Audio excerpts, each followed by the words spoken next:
Hello, my name is Russell Myers. Welcome to Issues Unite. So, in my next couple of videos, I'm going to be proposing ideas which I genuinely hope to turn into massive grassroots movements, one or two. I wanted to give an introduction prior to those videos because of the statement I'm about to make here. I did not want to include this statement in those videos because I wanted to dedicate those to the ideas themselves.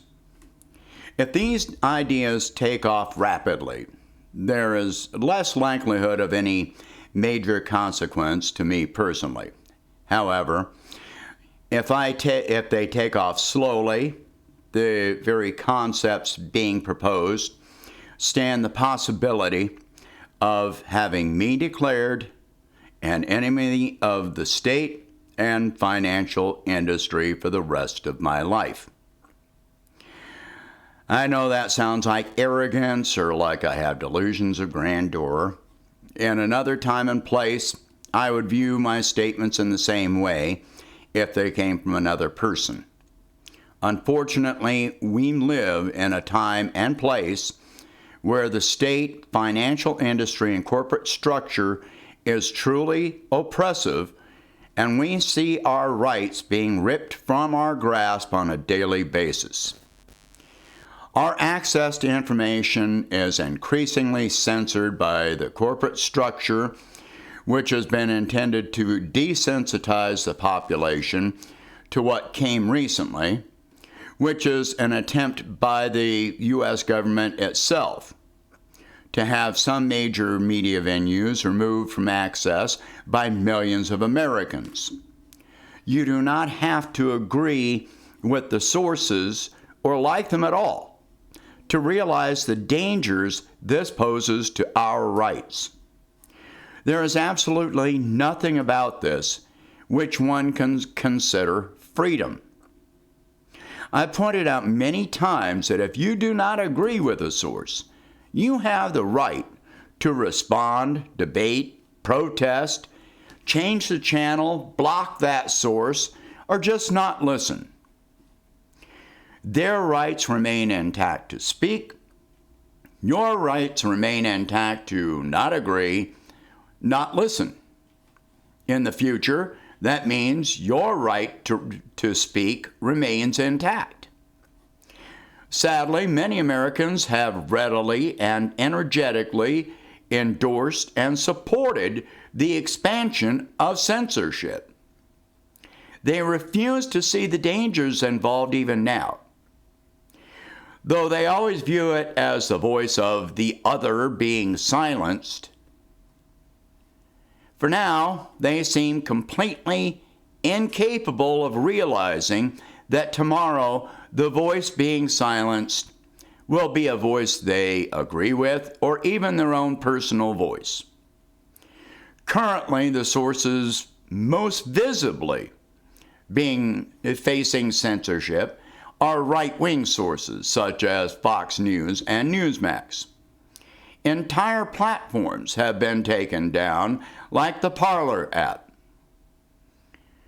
From the neoliberal side, like CNN and MSNBC, these actions are openly cheered for, while from the right, these actions are rightly vilified.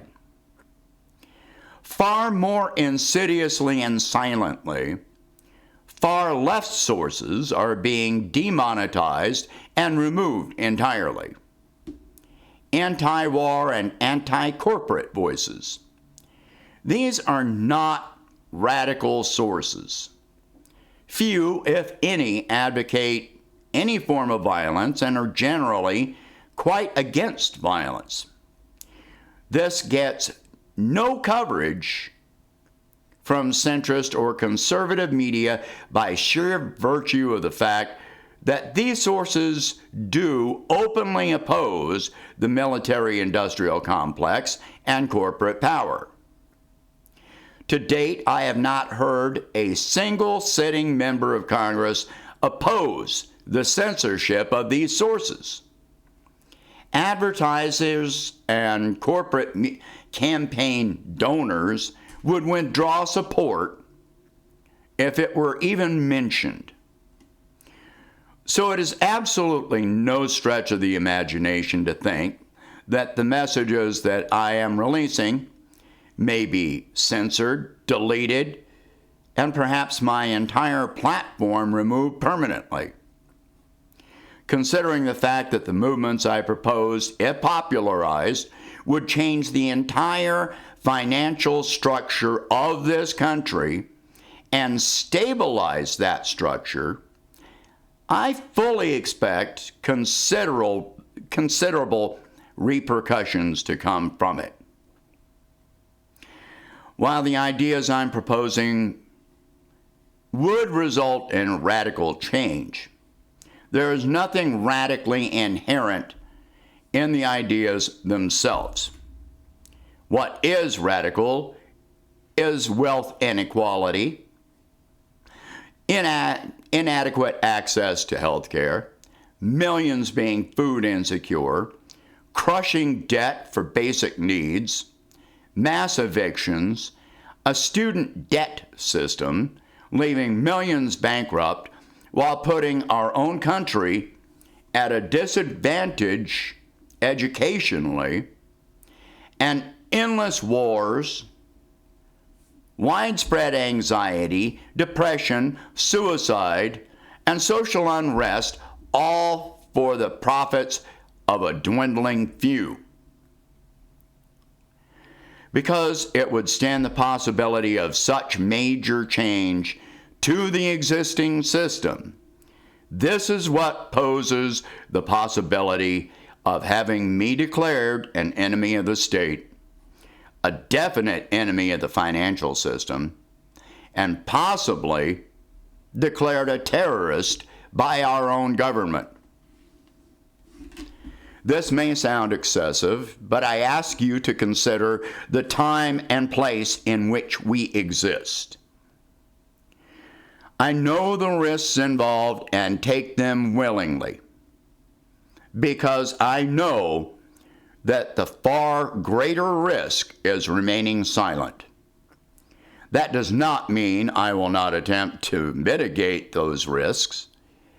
To that effect, I will be posing challenges to multiple progressive sources to join me in spreading these ideas. I am also asking all progressives in general to help spread these ideas among all social media and real-life social circles that they may take part in. The faster these things become movements, the harder they will be to neutralize.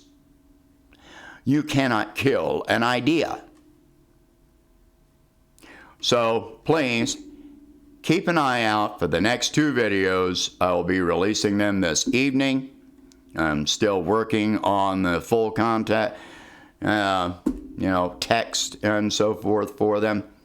And so, please, once those come out, I'm not asking anybody to share this video, but for the other videos, I will.